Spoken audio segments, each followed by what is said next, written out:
194 নম্বর সূরা কোরআনে পাকের, মাত্র ছোট ছোট 8টি আয়াত আছে। এটাও মক্কা শরীফে অবতীর্ণ একটি সূরা, এবং আল্লাহ রাব্বুল আলামিন সূরা আদ-দুহার মতোই ওনার প্রতি কী কী ইহসান করেছেন আল্লাহ তাআলার পক্ষ থেকে সেগুলোর কিছু বয়ান উল্লেখ করেছেন। এই সূরার নাম সূরা শারহ। প্রথম আয়াত থেকে নেওয়া হয়েছে, আলাম নাশরাহ লাকা। নাশরাহ থেকে শারহ। শারহ মূল ধাতু, মেইন রুট।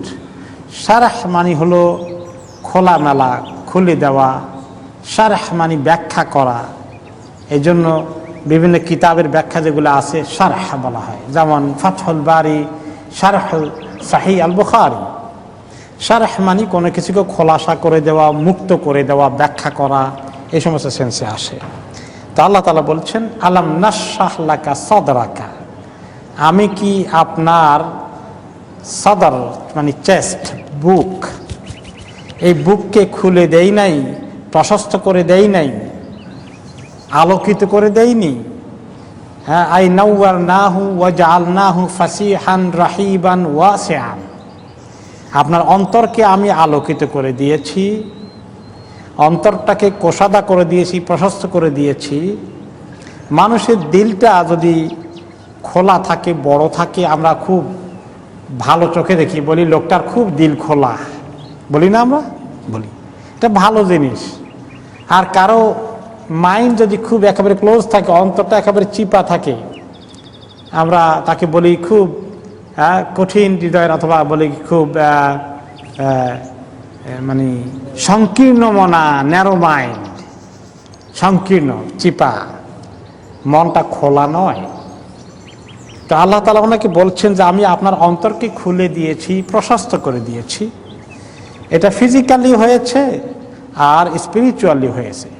ফিজিক্যালি হয়েছে কোন সময়?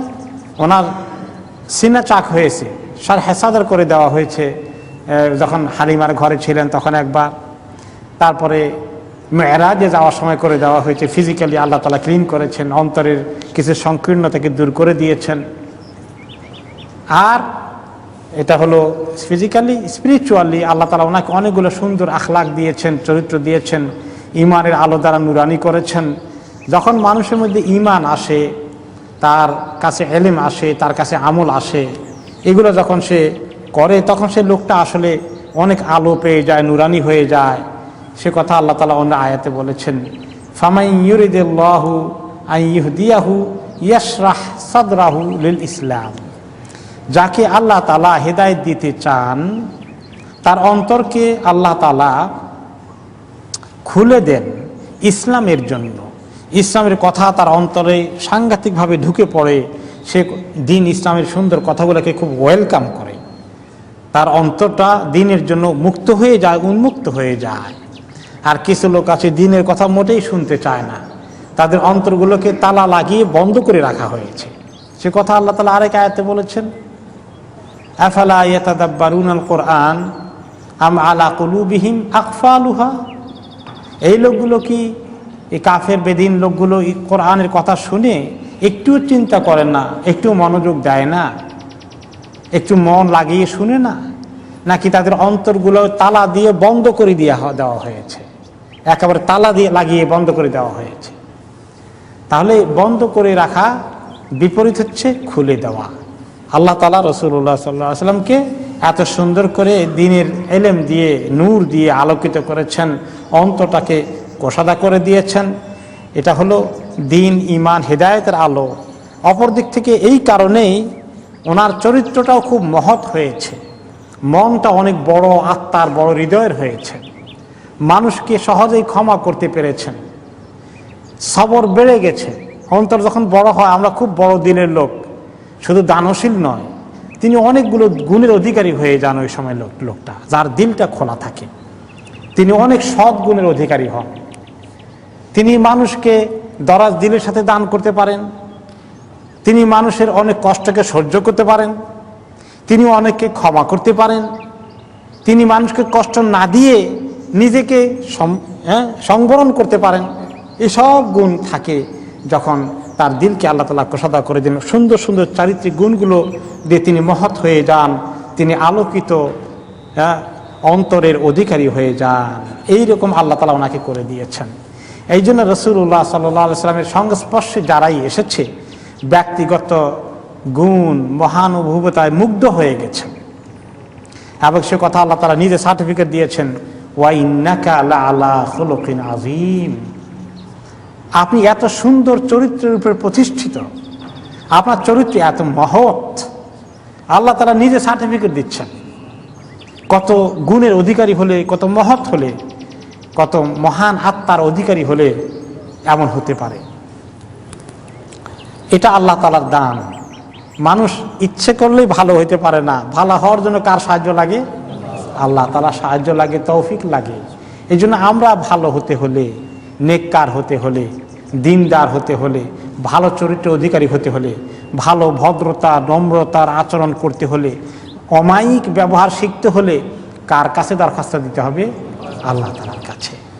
আমাদের এই সমস্ত ভালো গুণগুলো আল্লাহ তাআলা দান করেন। এই জন্য এখানে ইঙ্গিত রয়েছে, আমরা যদি ভালো অন্তরের অধিকারী হতে চাই আল্লাহ তাআলার কাছে চাইতে হবে সেটা। তো আল্লাহ তাআলা ওনাকে এটা দিয়েছেন 1 নম্বরে। 2 নম্বরে বলছেন ওয়াদানা আনকা উইজরাক, যে আমি আপনার গুনাহগুলোকে সরিয়ে দিয়েছি। ওয়েজের মানে গুনাহ।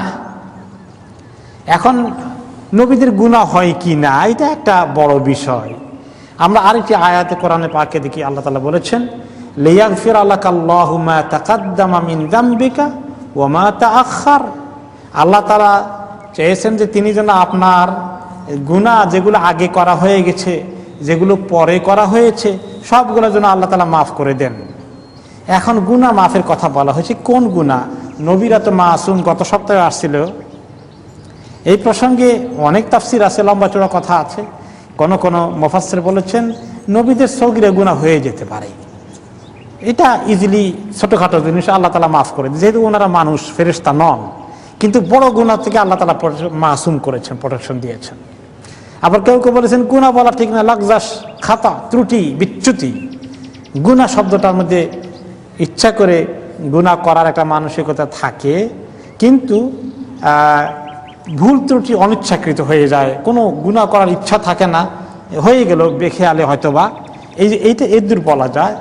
আবার ইমাম কুরতুবী রহমতুল্লাহ আলাইহি বলেছেন সেটা দ্বারা ইঙ্গিত হতে পারে যে নবুয়ত পাওয়ার আগে যখন জাহিলি সমাজে তিনি ছিলেন, তিনি তো জানতেনই না কিতাব কি, ইমান কি, আল্লাহকে কেমনে পাইতে হবে। এই যে না জানা অবস্থায় তিনি ছিলেন, হয়তো অনেক কালচারে, অনেক উঠা বসায়, অনেক সামাজিক রীতিনীতিতে কিছু কুফরি সমাজের ভাবধারাকে হয়তো এক্সারসাইজ করেছেন। যদিও তিনি কখনো মূর্তি পূজা করেন নাই, কিন্তু তাদের কিছু কুফরি তরিকার সঙ্গে হয়তোবা সামাজিকভাবে চলতে হয়েছে, এইগুলোর দিকে হয়তোবা আল্লাহ তাআলা ইঙ্গিত করেছেন। এই বক্তব্য হচ্ছে ইমাম কুরতুবী রহমতুল্লাহ আলাইহি। এটাই উনি বলছেন যে আল জামি কানা ক্বাবলা নবুওয়াহ, নবুয়তের আগে এই জাতীয় যেগুলো হয়েছে সেখানে রেফার করা হচ্ছে। নবুয়তের আগে আপনার যত এগুলো হয়েছে সব আল্লাহ মাফ করে দিয়েছেন। আই ওয়াদানা আনকা মা কুনতা ফিহি মিন আমরিল জাহিলিয়া, আপনি জাহেলি সমাজে নবুয়ত প্রাপ্তির আগে যদি কিছু ভুল ত্রুটি হয়ে যায়, কিছু দিনের শরীয়ত বিরোধী কাজকর্ম কিছু ঘটে যায়, সেগুলো আমি মাফ করে দিলাম, আপনাকে দিয়েছি অলরেডি। লিআন্নাহু কানা সাল্লাল্লাহু আলাইহি ওয়াসাল্লাম ফি কাসীর মিন মাযাহিবি কওমিহি, ইমাম কুরতুবী রাহমাতুল্লাহি আলাইহি বলেন যেহেতু রাসূলুল্লাহ সাল্লাল্লাহু আলাইহি ওয়াসাল্লাম ওনার কওমের তরিকার মধ্যে অনেক কাজকর্ম ওনাকে করতে হয়েছে, এবং কওমের তরিকার মধ্যে সব কাজকর্মের মধ্যে তো কুফরি মতবাদী প্রাধান্য ছিল, সেখানে তো শরীয়ত কিছু ছিল না, এগুলো কিছু ঘটে যেতে পারে। ওয়া ইল্লাম ইয়াকুন আবাদা সানামান ওয়ালা ওয়াসানান, যদিও জাহেলি সমাজে থাকা অবস্থায়ও কোনোদিন তিনি কোনো মূর্তির পূজা করেন নাই, কোনো দেবতার পূজা করেন নাই, এটার থেকে আল্লাহ তাআলা ওনাকে দূরে রেখেছেন। কিন্তু অনেক কিছু চলাফেরা, উঠা বসা, ব্যবসা বাণিজ্য ইত্যাদি ক্ষেত্রে কোনো ক্ষেত্রে যদি শরীয়তের নিয়ম কানুন যেহেতু জানতেন না, কাজেই জাহেলি সমাজের কোনো রীতিনীতিতে ঘটে গেলে সেটা আল্লাহ তাআলা মাফ করে দিয়েছেন। আবার সেটাকে আল্লাহ তাআলা ফার্দার কনফার্ম করছেন পরবর্তী আয়াতে, আল্লাযী আনকাযা যাহরাক, যে গুনাহগুলো আপনার পিঠকে ভারী করে ফেলেছিল, মানে গুনার বোঝা বহন করছিলেন, এই কথা বলা হয়েছে।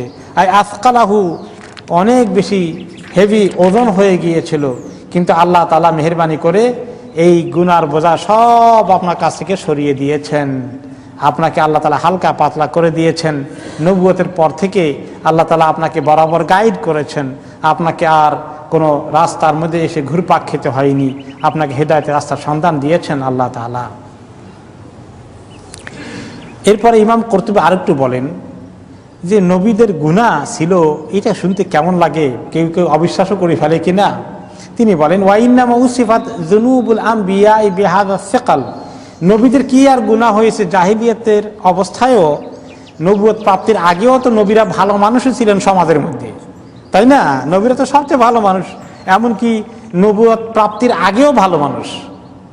বলা হচ্ছে যে না, ওনাদের গুণটাকে খুব হেভি বলা হয়েছে, এর অর্থ এই না যে বড় বড় কবিরা গুনাহ করে বসে আছিলেন, তা না।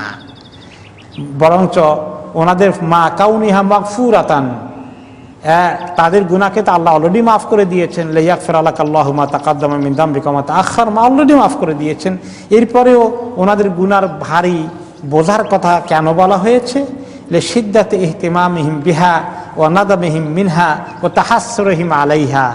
নবীরা নবুয়ত প্রাপ্তির পরে অনেক সময় ছোটোখাটো কোনো কিছু হয়ে থাকলে আগে এগুলোর ব্যাপারে এত বেশি আফসোস করতেন, এত বেশি অনুতপ্ত হতেন, মনে হতো যে মানে সগীরা গুনার জন্য আমরা কবিরা গুনাহ যেরকম আফসোস করি না, তার চেয়ে বেশি করেছেন।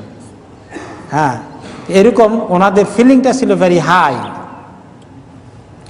সেদিকে আল্লাহ তাআলা খেয়াল করেছেন। কেউ কেউ বলেছেন খাতা ওয়াসাহু, এগুলা ভুল এবং মিস্টেক, এগুলাকে আসলে গুনাহ না বলাই উচিত, এই কথাও এসেছে। এরপরে আমরা দেখি 3 নম্বর আয়াতের দিকে যাই। ওয়ারাফানা লাকা যিকরাক, অথবা 4 নম্বর আয়াত, ওয়ারাফানা লাকা যিকরাক, আমরা আপনার জিকিরকে অনেক হাই করেছি, আপনার নামকে, আপনার সুনামকে, আপনার রেপুটেশনকে অনেক হাই করে দিয়েছি। মানে আপনার নাম উচ্চারণ করা হয় অনেক জায়গায়, অনেক জায়গায় আপনার কথা বলা হয়, এরকম ব্যবস্থা আমি করে দিয়েছি। বলেন তো দেখি, কোথায় কোথায় নবী করিম সাল্লাল্লাহু আলাইহি ওয়াসাল্লামের নাম উচ্চারণ করা হয়? মাশাআল্লাহ, আযান দিলে আশহাদু আল্লা ইলাহা ইল্লাল্লাহর পরে কি আসে? আশহাদু আন্না মুহাম্মাদান রাসূলুল্লাহ।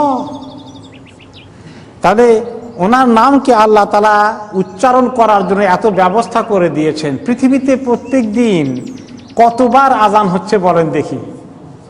কত শত হাজার লক্ষ বার হচ্ছে 5 ওয়াক্তের মধ্যে। যখন কেউ কালিমাতুশ শাহাদা পড়ে, আশহাদু আল্লা ইলাহা ইল্লাল্লাহ ওয়া আশহাদু আন্না মুহাম্মাদান রাসূলুল্লাহ বলতে হয়, আব্দুল্লাহ ওয়া রাসূলু বলতে হয়। খুতবা দিতে গেলে আল্লাহর প্রশংসার পাশাপাশি নবী করিম সাল্লাল্লাহু আলাইহি ওয়াসাল্লামের শাহাদাত এবং তার প্রতি সালাত এবং সালাম উচ্চারণ করতে হয়।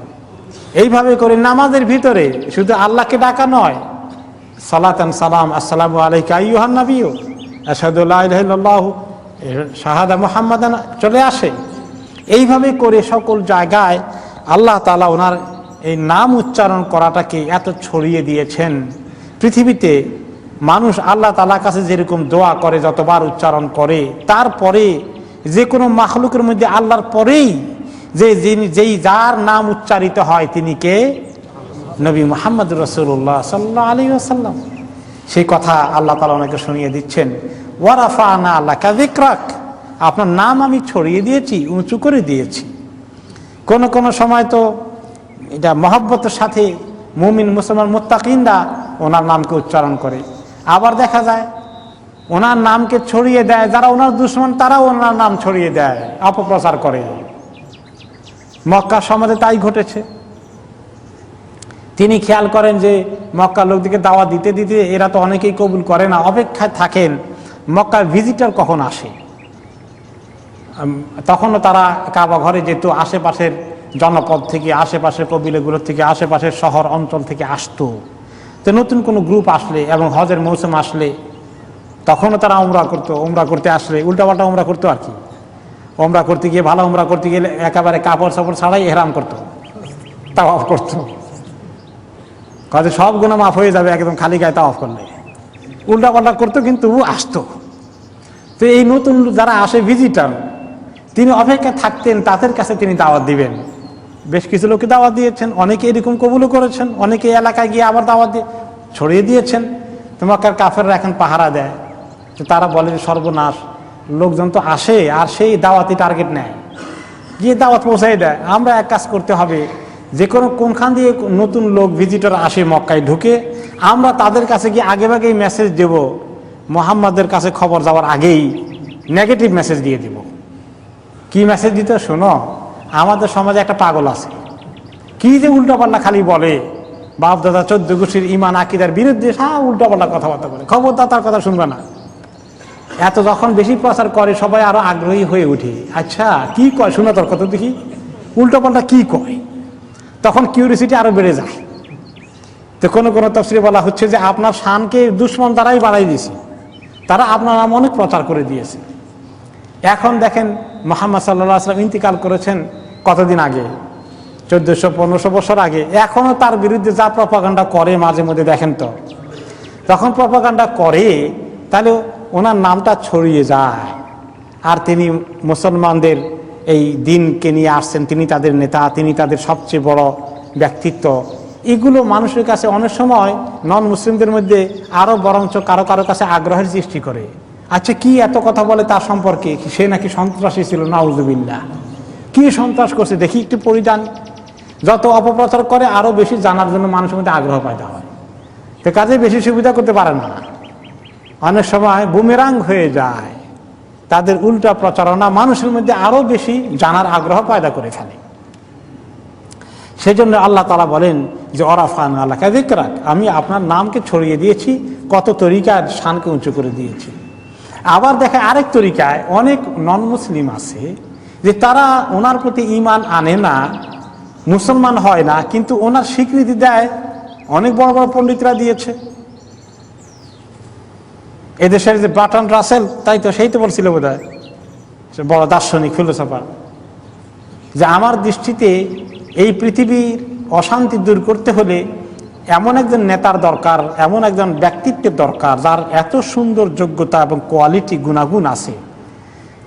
মুহাম্মদ সাল্লাল্লাহু আলাইহি ওয়াসাল্লামের মতো লোক যদি পৃথিবীতে আবার আসতো, তাহলে সারা দুনিয়ার সমস্ত অশান্তি দূর করতে পারত। সে স্বীকার করেছে, কিন্তু সে কালেমা পড়েনি, ইসলাম কবুল করেনি, স্বীকার করতে বাধ্য হয়েছে। এরকম অনেক, আপনি অনেক পৃথিবীর বিজ্ঞানীদের খবর পাবেন, 100 জন না 101 জন, কি নাম, টাইটেলটা কি, 101 নাকি 101 জন নাকি শুধু 100 মানে 100 big personalities of the world, পৃথিবীর, সারা পৃথিবীর বহু বৎসরের 100 জন মহা ব্যক্তিত্ব, যাদের প্রভাব সারা দুনিয়ায় বিশাল প্রভাব সৃষ্টি করেছে, তাদের লিস্ট করতে গিয়ে 1 নম্বরে কার নাম রেখেছে? মুহাম্মদ সাল্লাল্লাহু আলাইহি ওয়াসাল্লাম নাম রেখেছে। অথচ যে লেখছে সেই মুসলমানও না, মাইকেল হার্ট, সে মুসলমানও না। তাহলে বোঝা যায় যে আল্লাহ তাআলা ওনার শানকে উচ্চারণ করার জন্য, আলোচনা করার জন্য কত তরিকায় সুযোগ করে দিয়েছেন। এখনো পর্যন্ত ওনার এই স্বীকৃতি দুনিয়ার মধ্যে অব্যাহত আছে। এমনকি যারা অস্বীকৃতি করতে চায়, যারা দুশ্মনী করতে চায়, তারাও কন্ট্রিবিউট করে ফেলে, নেগেটিভ করতে গিয়ে পজিটিভ হয়ে যায় তাদের কন্ট্রিবিউশন। এটা তো আল্লাহ তাআলার শান। ওয়ারাফানা লাকা যিকরাক, এভাবে আমি আপনার শানকে অনেক উঁচু করেছি, অনেক হাই করেছি, আপনার নাম উচ্চারণ করার ব্যবস্থা করেছি। একটি হাদিসে এসেছে, জিবরাইল আলাইহিস সালাম ওনার কাছে আসলেন। আতানি জিবরিল ফাকালা ইন্না রাব্বি ওয়া রাব্বাকা ইয়াকুল কাইফা রুফিআত যিকরুকা আও কাইফা রাফাত যিকরাক, যে আপনার রব এবং আমার রব আমাকে বললেন যে কিভাবে আপনার শানকে আমি উঁচু করেছি, উনি কি জানেন? তো নবী মুহাম্মদ সাল্লাল্লাহু আলাইহি ওয়াসাল্লাম উত্তর দিলেন, আল্লাহু আ'লাম, আল্লাহই ভালো জানেন। ক্বালা ইযা যুকিরতু যুকিরতা মাই, যখন আমার নাম উচ্চারণ করা হয় অনেক তৎপরতায়, অনেক ইবাদতে, অনেক অনুষ্ঠানে, আমার নাম উচ্চারণ করার পাশাপাশি আপনার নাম উচ্চারণ করার ব্যবস্থা করে দিয়েছি। এই জন্য আজানে, একামতে, খুতবায়, নামাজে, সালাতে, কত জায়গায়, শাহাদাতে সব জায়গায়, দোয়ার মধ্যে অনেক জায়গায় আল্লাহ তাআলা ওনার নামকে উঁচু করে দিয়েছেন। অন্য তাফসিরে এসেছে ওয়াকাল আখারুন রাফা আল্লাহু যিকরাহু ফিল আউয়ালিন ওয়াল আখিরিন ওয়া নাওয়াহা বিহি হিনা আখাযাল মিসাক আলা জামিই নাবিয়্যিন আন ইউমিনু বিহি। এমনকি আল্লাহ তাআলা আগের নবীদের অনেককেই বলেছেন, আপনার উম্মতকে ওয়াদা করে আসেন যে আপনার পরে এক নবী আসবেন, আখেরি নবী, তার খবর পাওয়া গেলে সবার তার উপরে ঈমান আনা ওয়াজিব হয়ে যায়। ইয়াতি মিন বাদি ইসমুহু আহমদ। এই খবরগুলো দিয়েও আল্লাহ তাআলা ওনার সৃষ্টির আগেও ওনার নাম উচ্চারণ করার ব্যবস্থা করে দিয়েছেন। অনেক নবীরা এই ব্যাপারে ইন অ্যাডভান্স উম্মতকে নসিহা করে গেছেন। এই কথা আল্লাহ তাআলা ওনাকে বলছেন। যেই সময় সূরা নাজিল হয় ওই সময় ওনার উপরে অত্যাচার, নির্যাতন কাফেরদের অনেক বেশি ছিল। মাঝে মধ্যে তিনি কিছু দুশ্চিন্তাগ্রস্ত হয়ে পড়তেন যে এত নির্যাতন মোকাবিলা করে কিভাবে টিকে থাকবো, কষ্ট হয়ে যেত, মানসিকভাবে ভেঙেও পড়তেন কোনো কোনো সময়। আল্লাহ তাআলা বলে যে এত ইহসান আপনার প্রতি করলাম, কিছু নেগেটিভ কষ্ট তো কিছু হচ্ছে, কিন্তু আপনি পজিটিভটা দেখেন, আপনারা কত কিছু করছি আমি, তো অতীতে যখন করেছি আগামীতেও করতে পারবো, বিশ্বাস করেন, ইয়াকিন রাখেন, তাওয়াক্কুল রাখেন। আর সান্ত্বনা দিচ্ছেন আল্লাহ তাআলা, ফাইন্না মাল উসরি ইউসরা, ইন্নামাল উসরি ইউসরা। তাহলে নিশ্চয়ই আপনি শুনে রাখুন, জেনে রাখুন, মাল উসরি ইউসরা, কষ্টের সাথে সাথেই আসে আসানি, দুঃখের সাথে সাথে আসে সুখ। তাহলে দুটো একসঙ্গে আসে, আলাদা হয়ে আসে না। কারো জীবনে যদি দুঃখ আসে, দুঃখের সঙ্গে আরেকটা আসে, দুঃখ থেকে মুক্তি, কষ্ট থেকে মুক্তি। এই জন্য আমরা যখন কষ্টে পড়ি তখন মনে করি খালি কষ্টই পাই, আর ভালো কিছু আমরা আর ফিল করি না, আশাও রাখি না, কোনো ভরসাও পাই না। কিন্তু আল্লাহ তাআলা বলে দিয়েছেন ইন্না মাল উসরি ইউসরা, কষ্টের পরে বলেন নাই, আমরা অনেক সময় বাংলায় বলি কষ্টের পরে সুখ আসে, কিন্তু আল্লাহ তাআলা বলেছেন কষ্টের সাথে সাথে সুখ আসে। এক জোড়া হয়ে আসতেছে, এক জোড়া, হয়তো একটা এখন আসতেছে, একটু পরে আসতেছে, কিন্তু একদম জোড়া বেঁধে আছে, তোমার দুঃখের পরে সুখ আসবে। এখন অনেকেই বলবেন আহারে জীবনে এত কষ্ট, কষ্ট মুক্তি পাওয়ার কোনো উপায় দেখি না, একটা পরে একটা খালি মুসিবতে আসে, তো ওই একসঙ্গে আসলো কই দোনোটা? এরকম আছে না, আমাদের অনেক সময় ফিল করি। আসলে এটা অনেক বিশাল বিষয়। আমরা অনেক সময় দুঃখটাকে দুঃখই দেখি, দুঃখের মধ্যে কল্যাণ আছে। অনেক সময় আমরা তো এগুলো বুঝি না, আমরা গায়েব জানি না, অন্তর্দৃষ্টি আমাদের নাই। আল্লাহ তাআলা তো দেখেন। মুসিবতে পড়লে খালি মুসিবতে মনে করি, মুসিবতের মধ্যেও কল্যাণ আছে, এটা আমরা তো দেখি না, কিন্তু আল্লাহ তাআলা দেখেন। মুসিবতের মধ্যে কল্যাণ হয়। আপনি দেখুন, খেদর আলাইহিস সালামের সঙ্গে মুসা আলাইহিস সালাম যে সফর করলেন, কয়েকটা ঘটনা ঘটলো। তার মধ্যে নৌকা পার করে দিল যে গরিব লোকটা, মাঝিটা এহসান করে দিল। ওই পারে গিয়ে মাঝির নৌকার তলায় ফুটা করে দিলেন খেদর আলাইহিস সালাম। বেচারা উপকার করছে, তার ক্ষতি করে দিলেন, ফুটা করে দিলেন, নৌকাটা ডুবে যাচ্ছে। তাকে জোড়া তালে দিয়ে নৌকা ঠিক করতে হবে, বেচারা একটু মুশকিলে পড়ে গেলেন, এইটা তার দুঃখ। তো মুসা আলাইহিস সালাম বললেন খেদর আলাইহিস সালামকে, কামটা কি করলেন? বেচারা উপকার করলে তার দিলেন ক্ষতি করে। পরে অনেক পরে তিনি বলছেন বেশি কথা বলেন না, আগে দেখেন, শুনেন। ঘটনা শেষ হওয়ার পরে কি বললেন? এই যে নৌকা ফুটা করেছি কারণ হলো এই জালিম বাদশাহ কোন কারণে সমস্ত নৌকা সিজ করে নিয়ে যাচ্ছে। মাঝে মধ্যে আমাদের দেশে সিজ করে, পুলিশে এসে গাড়িটাই সব সিজ করে নিয়ে যায়। সরকার বেকায়দায় পড়লে, কোনো পলিটিক্যাল নিড হয়ে গেলে, বা কোনো জরুরি পরিস্থিতি ক্রিয়েট হয়ে গেলে, তখন অনেক কিছু জোর করে দখল করে নিয়ে যায়। সমস্ত নৌকা সিজ করে নিয়ে যাচ্ছে তখনকার জালিম সরকার। আর এই বেচার ভাঙ্গা নৌকা আসে দেখে, ভাঙ্গা দেখে আর নেয় নেই। এই গরিব বেচার নৌকাটা বেঁচে গেল না। এখন নৌকা যদি এই যে ছিদ্র হয়েছে, এরা তার জন্য একটা ক্ষতি, দুশ্চিন্তার কারণ। ভালো নৌকাটা ছিদ্র হয়ে গেলে কি জন্যে? আর ভালো থাকলে তো নৌকাটা পুরোটাই হারাতো।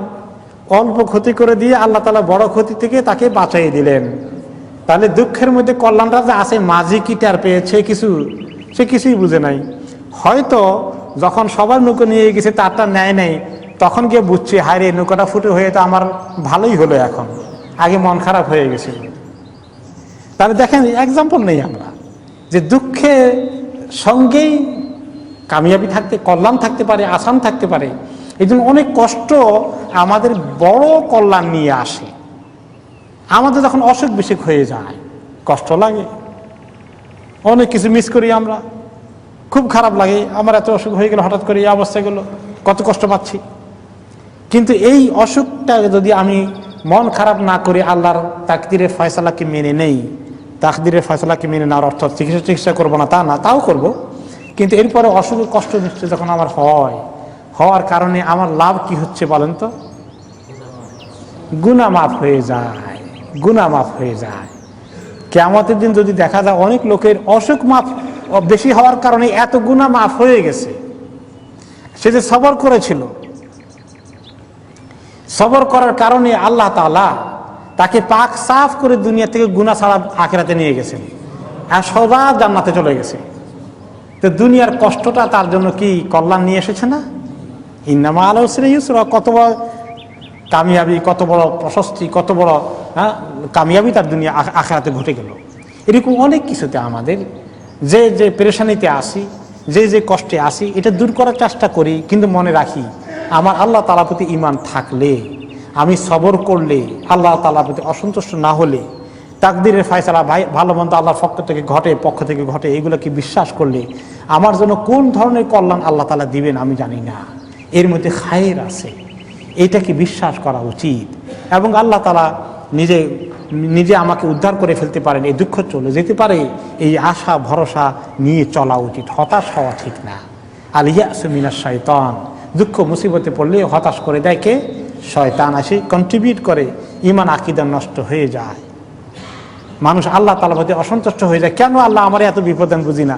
আর কত মানুষ কত সুখী আছে, অভিযোগ আসে আবার মনের মধ্যে, আমার এত অসুখ বিসুখ হয়, আর এই লোকটা দেখা যায় একদিনও ডাক্তারের কাছে যাওয়া লাগে না। এখন লাভ কার বেশি হচ্ছে আমরা এখন জানি না, কিন্তু আখিরাতে দেখা যাবে যার অসুখ বিসুখ বেশি ছিল সে লাভবান হয়ে গেছে। যদিও আমরা অসুস্থতা কামনা করা ঠিক না, আমরা সব অবস্থায় আল্লাহ তাআলার কাছে আফিয়ত চাওয়া উচিত। তো এই সুখবর আল্লাহ তাআলা ওনাকে দিচ্ছেন যে হে নবী, আপনার কষ্ট হচ্ছে, ইন্নামা আল উসরি ইসরা, এই কষ্টের সাথে আপনার জন্য সহজ হওয়া, আপনার জন্য আরাম হওয়া, আপনার জন্য প্রশান্তি পাওয়ার ব্যবস্থা আমি করছি। এই কষ্টই শুধু শেষ হবে না, কষ্টই শুধু আপনার দিন যাবে না, কষ্টের সাথে আরেকটা জিনিসও আপনার জন্য আসছে, অপেক্ষা করছে, নিশ্চয়ই দিয়ে কথা বলেছেন। এরপরে আবার এই বাক্যটাকে আল্লাহ তাআলা রিপিট করলেন, ইন্নামাল উসরি ইউসরা, নিশ্চয়ই দুঃখ কষ্টের সাথে সাথে আসে সুখ, শান্তি এবং আসানি, আরাম, এগুলো একসঙ্গে আসে। এই জন্য এই দুটো একসঙ্গে আসে, একটাকে পাইলে আরেকটা কোনোদিন আসবে না, এরকম হতাশ হওয়া ঠিক না। এক হাদিসে রাসূলুল্লাহ সাল্লাল্লাহু আলাইহি ওয়াসাল্লাম বলেছেন, মাল ফারাজ কারাব, যখনই কোনো কষ্ট আসে তারপরেই দেখবে তুমি শান্তি আসবে। মাল উসরি ইসরা, কোনো মুশকিলে পড়ে গেলে আসান হওয়ার ব্যবস্থাও হয়ে যাবে, এই ইয়াকিন রাখো। আল হাসান আল বসরি রাহমাতুল্লাহ আলাইহি আয়াতুত তাফসীরে বলেন, কানু ইয়াকুলুন লা ইয়াগলিবু উসরুন ওয়াহিদুন ইসরাইন ইসনাইন, যে একটা মুশকিল হয়ে গেলে দুইটা বা একাধিক আসান তোমার জন্য আসবে। কারণ উসরের মধ্যে আলিফ লাম আছে, একটার বেশি মুশকিল না, আর ইসরার মধ্যে আলিফ লাম নাই, সেটাকে আল্লাহ তাআলা নাকেরা করেছেন। তার মানে বহু রকমের আসান আল্লাহ তাআলা দিতে পারেন। একটা বিপদের কারণে অনেকগুলো পুরস্কার আপনার কপালে জুটে যেতে পারে।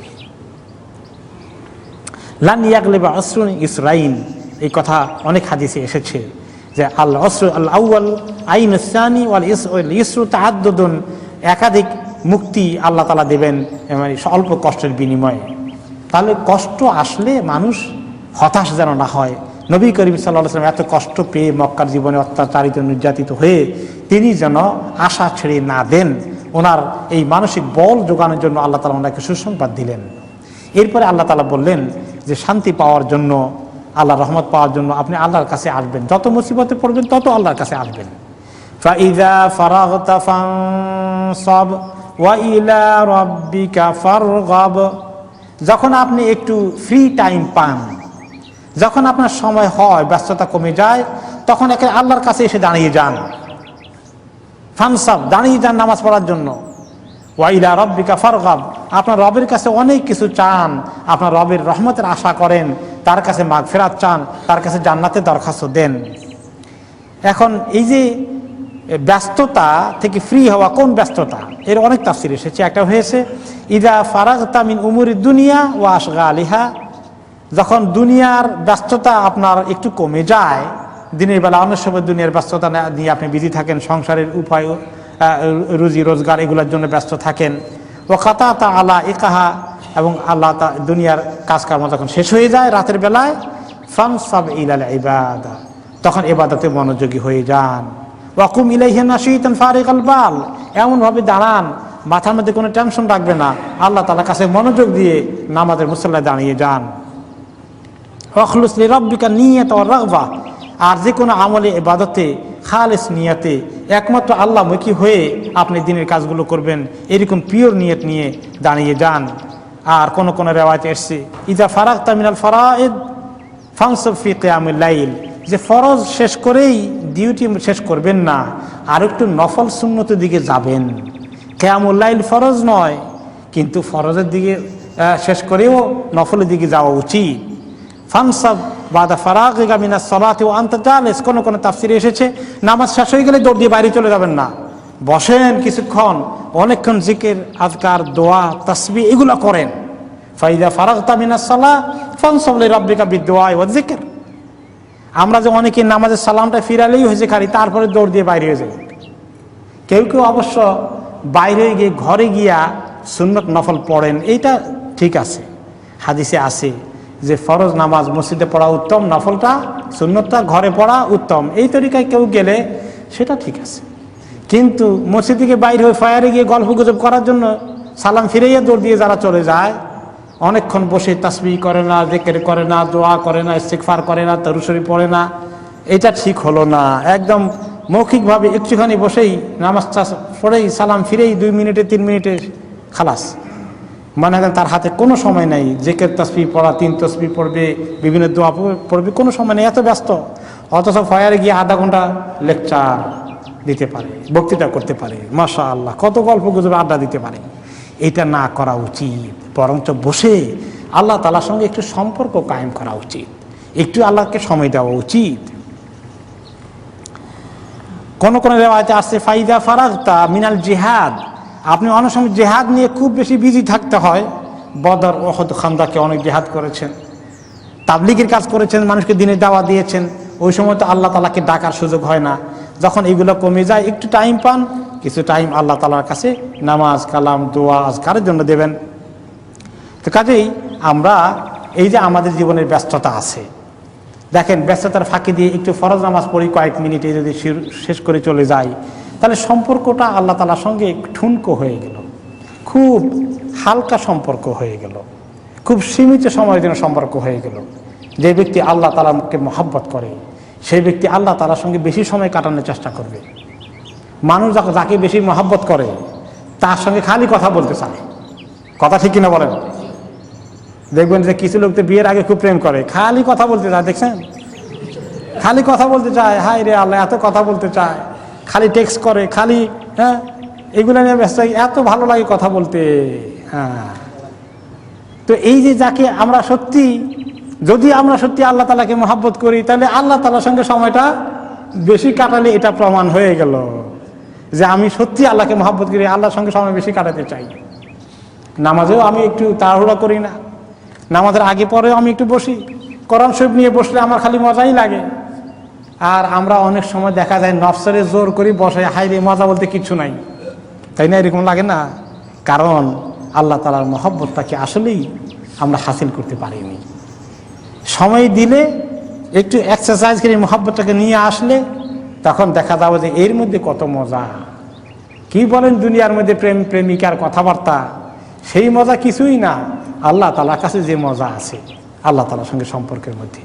এই জন্য ইমাম ইবনে তাইমিয়া রহমতুল্লাহ আলাইহির ব্যাপারে ওনার ছাত্র ইমাম ইবনে কাইয়িম রহমতুল্লাহ আলাইহি বলেন, জালিম শাসক গোষ্ঠী ইমাম ইবনে তাইমিয়াকে জেলের মধ্যে বন্দি করে রাখলো, লোহার শক্ত কপার দিয়ে বন্ধ করে ওখানে অনেক দিন বন্দি করে রাখলো।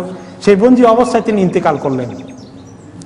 ইমাম ইবনে কাইয়িম বলেন যে বন্দি অবস্থায় সবার থেকে দূরে কত কষ্ট ওনার হচ্ছে, কত দুঃখ থাকার কথা। বলে উনি কিন্তু ওনার সঙ্গে খেদমত করার জন্যই নিজেই স্বেচ্ছায় বন্দিদশা গ্রহণ করেছেন, ওস্তাদকে খেদমত করবেন।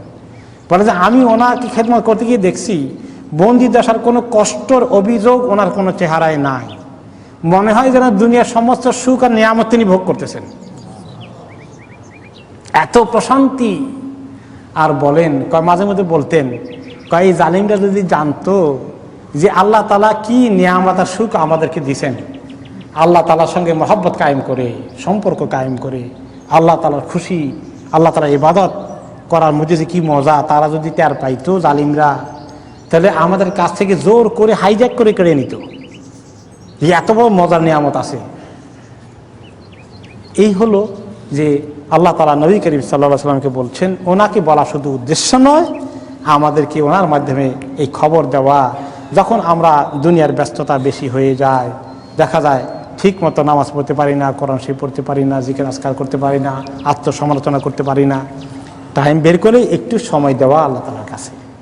সময় দেবে কেন? এখন আমাদের আছে টেলিভিশন, আছে আমাদের কম্পিউটার, ইন্টারনেট, কত কিছু আছে, আমাদের পত্রপত্রিকার, মাঝে মধ্যে পত্রপত্রিকা তো ফ্রি পাওয়া যায়, তো কেউ কেউ জোগাড় করে আমার ব্যাগে ঢুকাই দেন। তো কোনো সময় ওইটা খুললে দেখা যায় যে আর এই একটা পরে একটা দেখতেই মনে চায়। অনেক সময় দেখা গেল যে অনেক সময় চলে গেল। এই খামাখা কত খবর পড়লে তো কিছু কিছু তো জানা দরকার আছে, আবার পড়তে পড়তে তো খবরের কোনো শেষ নাই। কেউ যদি খালি খবর পড়তেই থাকে আর দেখতেই থাকে, সারা দিনেও খবর দেখা আর পড়া শেষ হবে না। এক জায়গায় এই জন্য কন্ট্রোল করতে হবে। কিছু সময় আল্লাহ তাআলার জন্য যদি দেওয়া যায়, আল্লাহ তাআলাকে ডাকা যায়, এইটা যদি আমাদের জীবনে হারিয়ে যায় আর সবই চলে, রুজি রোজগারও চললো, ব্যবসা বাণিজ্য আছে, চাকরি বাকরিও আছে, সবই আছে, শুধু একটা নাই, কোরআন শরীফ পড়ার সময় নাই, শুধু একটা নাই, আল্লাহকে ডাকার সময় নাই। কোনো রকমে ফরজ নামাজটা পড়ে দিলাম দৌড়, তাহলে এই ব্যস্ততা আমাদের জন্য তেমন বেশি ফায়দার কারণ হবে না। নবী সাল্লাল্লাহু আলাইহি ওয়াসাল্লামকে আল্লাহ তাআলা ওসিয়ত করলেন, তিনি তো এতদিন দুনিয়াদারি করেন নাই, বরঞ্চ দিনের কাজ করেছেন। দিনের কাজের মধ্যে ব্যস্ততা, দাওয়া, তাবলীগ, জিহাদ, এই সমস্ত কাজে অনেক কষ্ট করতে হয়েছে। এই ফাঁকে দিয়েও আল্লাহ তাআলার সঙ্গে সময় বের করতে হবে। আমরা আখেরি জামানায় যারা সো-কল দিনের কাজ করি, দাঈ ইলাল্লাহ, ইমাম, আলেম ইত্যাদি, ওয়াজ নসিহত করি, আমরা অনেক ব্যস্ত থাকি। সারাদিন যদি খালি ওয়াজ করতেই ব্যস্ত থাকি আর আমার আল্লাহকে ডাকার সময় না হয়, তাহলে কিন্তু ক্ষতিগ্রস্ত হয়ে যাব। আল্লাহর জন্য ওয়াজ নসিহত করার মধ্যে, মানুষকে দিনের দিকে দাওয়াত দেওয়ার মধ্যে যেমন কল্যাণ আছে, কিন্তু আমার নিজের পোষণটা, আল্লাহর সঙ্গে সম্পর্কটা মিস করা যাবে না। আমি আপনাদেরকে এক্সাম্পল দিয়েছি, সকাল সন্ধ্যা জিকিরের ব্যাপারে বলেছিলাম বোধহয় একদিন। একজন বড় ইসলামী আলেম ব্যক্তিত্ব সৌদি আরবের, ওনাকে দেখা করার জন্য আমি এই দেশ থেকে গেছি বিশেষ কারণে। ওনার সঙ্গে আমার দেখা হলো চিটাগাং হোটেল আগ্রাবাদে, একটা কনফারেন্সে গিয়েছি। তো উনি ফজরের সময় ওনাকে সবসময় লোকেরা ঘিরে ধরে কথা বলার জন্য, তো আমার চান্স পাই না। ফজরের সময় আমি একজনকে নিয়ে গেলাম, আপনার সঙ্গে একটু কথা বলবো, একটু সময় দিবেন। ফজরের সময় তিনি নামাজ পড়েন হোটেলের ভিতরেই জামাতের সাথে। বললেন যে আধা ঘন্টা 20 মিনিট পরে আসেন আমার রুমে, এখন না, আমি একটু আমার সকালবেলা জিকিরটা করে ফেলি, আর যদি আমি এখন আপনাদেরকে সময় দিই, পরে লোকজন আসবে, আমি আর সারাদিন চান্স পাবো না, আমি মিস করতে চাই না। আমার মাথায় ঢুকলো এটা, সুবহানাল্লাহ, আমরা তো ব্যস্ততার কারণে অনেক সময় এটা মিস করে ফেলি। আমি অনেক জরুরি কাজে আছি, আমার যেটা মিস হয়ে গেল। এইভাবে আমাদেরকে সিরিয়াসলি নিতে হবে, শিখতে হবে যে একদিনও সকাল সন্ধ্যার জিকিরটাকে মিস করতে পারবো না। আল্লাহ তাআলা বলেছেন যে বুকরাতাম ওয়া আশিয়া বিল গুদুওয়ি ওয়াল আসাল, আল্লাহ তাআলাকে ডাকো। এইভাবে তারা ডাকে, তাহলে তাদেরকে আল্লাহ তাআলার নাম লেখাবেন, মিনাজ যাকিরিন আল্লাহ কাসীরান ওয়াজ যাকিরাত। এইভাবে আল্লাহ তাআলার সঙ্গে সময় দেওয়ার দিনটা, সময়টা প্রত্যেক দিন আমাদের রুটিনে থাকতে হবে। কিছু সময় কোরআন তেলাওয়াতের জন্য, কিছু সময় আল্লাহ তাআলাকে ডাকার জন্য, সকাল সন্ধ্যা জিকিরগুলোর জন্য দিতে হবে। কিছু সময় কোনো দিন, সব দিন না পারলেও মাঝে মাঝে তাহাজ্জুদের জন্য আমাদের একটু টাইম দিতে হবে রাতের বেলায়। ফাইজা ফারাগতা ফানসাব, যখন আপনি একটু সুযোগ পেয়ে যান দাঁড়িয়ে যান, আল্লাহমুখী হয়ে যান, আল্লাহর কাছে চান, আল্লাহর নাম জপেন। ওয়াইলা রাব্বিকা ফারগাব, আল্লাহর কাছে অনেক আশা ভরসা করে চান, আল্লাহর কাছে রহমত চান, মাগফিরাত চান, জান্নাত চান, জাহান্নাম থেকে মুক্তি চান। এই কাজগুলো করতে হবে, এটা আমাদের জীবনের রুটিন বানিয়ে ফেলতে হবে। আমরা অনেক সময় মনে করি যে আরে আমার যা সময় যাচ্ছে, আমার তো কেউ কেউ বলে আরে মরারও তো সময় নাই, নাউজুবিল্লাহ। এইগুলো কথার কোনো অর্থ আছে নাকি? যখন মউত আসবে আপনার সময় নাই, সময় হয়ে ছাড়বে, সময় হয়ে ছাড়বে, সব ফেলে চলে যেতে হবে। তো কাজেই আমরা বিভিন্ন, কেউ দায়িত্বের ব্যস্ততার ফেরিস্তি দেই, কেউ রুজি রোজগারে ফেরিস্তি দেই, সময় বের করতে হবে। সময় বের করলে অনেক লাভবান হয়ে যাব। আর সময় যদি বের না করি, গাফিল জিন্দেগি চালিয়ে দেই, তাহলে আমরা ক্ষতিগ্রস্ত হয়ে যাব, খালি হাতে চলে যেতে হবে। সময় একদিন সব আমার কাছ থেকে চলে যাবে, আমি আর কিছুই করতে পারবো না। আল্লাহ রাব্বুল আলামিন আমাদেরকে আল্লাহ তাআলার কাছে বেশি করে আসার জন্য তৌফিক দান করুন।